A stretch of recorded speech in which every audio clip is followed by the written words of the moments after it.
Bom dia a todos, que a paz do Senhor esteja convosco hoje e sempre. O tema do nosso devocional é Com o pecado não se negocia. Manter o pecado próximo é como deixar uma porta aberta para que algo indesejável ocorra. Conviver com a possibilidade facilitada de pecar é como deixar brechas na muralha de uma cidade para que o inimigo que nos cerca entre. Afinal, como é dito em 1 Pedro 5,8, estejam alertas e vigiem. O diabo, o adversário de vocês, ronda como um leão, rugindo e procurando a quem devorar. Já em Gênesis 3, dos versículos 1 ao 5, vemos o relato de como o pecado entrou no mundo. Estes versículos nos dizem: Ora, a serpente era o mais astuto de todos os animais do campo que o Senhor Deus tinha feito. Essa perguntou à mulher: Foi isso mesmo que Deus disse? Não comam de nenhuma das árvores do jardim? A mulher respondeu à serpente: Podemos comer do fruto das árvores do jardim. Mas Deus disse: Não comam do fruto da árvore que está no meio do jardim, nem toquem nele. Do contrário, vocês morrerão. A serpente disse à mulher: Certamente não morrerão. É que Deus sabe que, no dia em que comerem dele, os seus olhos se abrirão, e vocês serão como Deus, conhecedores do bem e do mal.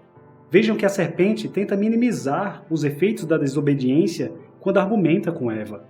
Isto nos leva a perguntar por que Adão e Eva permitiam essa proximidade com um ser que ficava questionando o que Deus falava. Da mesma forma, ainda hoje, há pessoas que permitem ser influenciadas por questionamentos em relação ao que Deus falou o que é certo e o que é errado. E assim ocorre muitas vezes antes de pecarmos. Em nossa mente surgem muitos argumentos que tentam minimizar os efeitos do pecado. O pecado sempre tenta barganhar. É feita uma proposta onde pode ser gerado um desejo em nosso coração e então, se permitirmos, efetuamos uma troca que muitas vezes parece, a curto prazo, vantajosa. Porém, o resultado é inevitável. Quem negocia com o pecado sempre perde mais do que ganha. Jesus nos dá um exemplo prático de como se posicionar com firmeza diante das propostas do pecado. Vejamos o que há em Mateus 4, dos versículos 8 ao 11.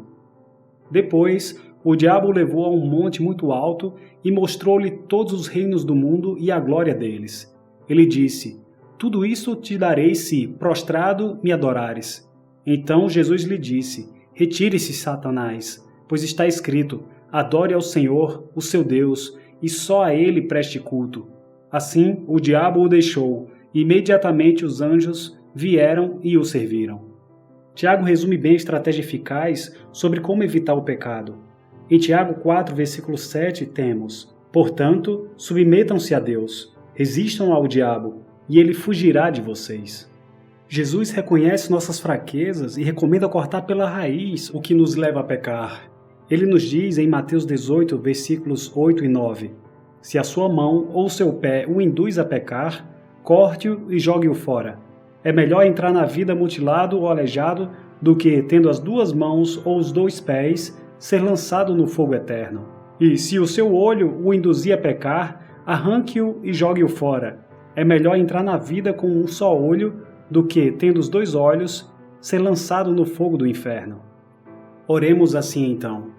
Senhor Deus Pai, que sejam arrancadas de nós as raízes que nos levam a pecar, e que toda raiz boa seja profunda de forma suficiente a estar sempre em contato com as águas do Teu ribeiro, Senhor. Que estejamos firmes para que, quando as ondas e ventanias do pecado tentarem nos derrubar, permaneçamos de pé.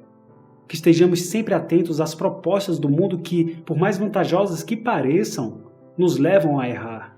Por fim, Senhor, que os nossos olhos estejam sempre em Ti e não nas coisas deste mundo.